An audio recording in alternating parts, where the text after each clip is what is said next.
Traders अभी IDFC bank का जो 590 करोड़ का स्कैम था उसको अभी 10 दिन भी नहीं हुआ कि फिर एक और नया स्कैम बाहर निकल के आया है। Fino payment bank used shell company payment aggregator to move illicit fund from online money gaming. ये न्यूज 28 फरवरी का है और जो आईडीएफसी का जो स्कैम हुआ था वो अभी 18 या 19 फरवरी को हुआ था। अभी 10 दिन भी नहीं हुआ ठीक से और एक नया स्कैम बाहर आ गया है फिनो पेमेंट का। इसमें अगर देखते हैं तो GST authorities have arrested its managing director and CEO Rishi Gupta for violating the law related to the goods and service tax. Fino payment bank had said on Friday. Sources in the know of the case state that the initial investigation by the Directorate General of GST Intelligence investigating a case online money gaming which is banned in India. इनका जो ये GST का जो fraud है अब वो कितना बड़ा है अभी अमाउंट नंबर जो है वो बाहर निकल के नहीं आया। अभी इन्वेस्टिगेशन स्टार्ट ही हुआ है बट इनके जो सीईओ है ऋषि गुप्ता उनको अरेस्ट कर लिया गया है। तो ये फिनो पेमेंट बैंक ने कंफर्म कर दिया है। Fino payment bank CEO has been arrested under the provision of section 132(1)(a) and 132(1) of the CGST and SGST act 2017। तो अभी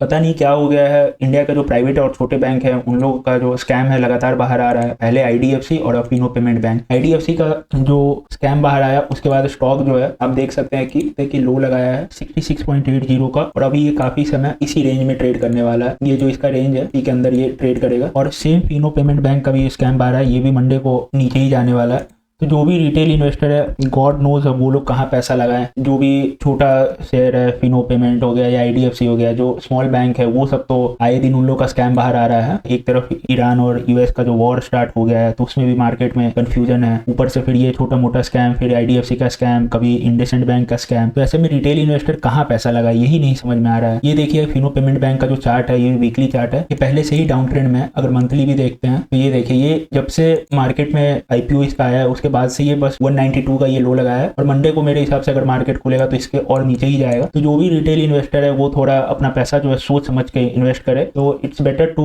move toward blue chip company. Nifty 50 के जो स्टॉक हो गए, निफ्टी नेक्स्ट 50 के जो स्टॉक हो गए उन सब में पैसा लगाना भी ज्यादा बेटर है। नहीं तो फिर आपका भी पैसा ऐसे ही आए दिन कोई स्कैम के कारण लंबा समय तक फंसा रह सका है। तो इसमें अगर डिस्कस करते हैं इसका चार्ट पे तो ये अभी अपने ऑल टाइम लो पे ही चल रहा है 192 पे। अब मंडे को जो मार्केट खुलेगा वो और नीचे ही इसको पुल करके ले जाएगा क्योंकि इन लोगों का जो मैनेजमेंट है वो सीरियस नहीं अपने कंपनी को लेके। जीएसटी बचाने के चक्कर में कभी कोई फ्रॉड में किसी ना किसी वजह से गलत ही वजह से अपने न्यूज में आते रहते हैं। ये भी नीचे ही जाएगा तो it's better to avoid this stock at current scenario. अब देखते हैं कि आगे उस इन्वेस्टिगेशन में क्या पता लगता है और इसके जो सीईओ अभी जो अरेस्ट है वो कब तक छूटते हैं। तो ऐसे न्यूज स्टॉक मार्केट न्यूज के लिए चैनल को फॉलो कर लीजिए, सब्सक्राइब कर लीजिए और शेयर जरूर करिएगा।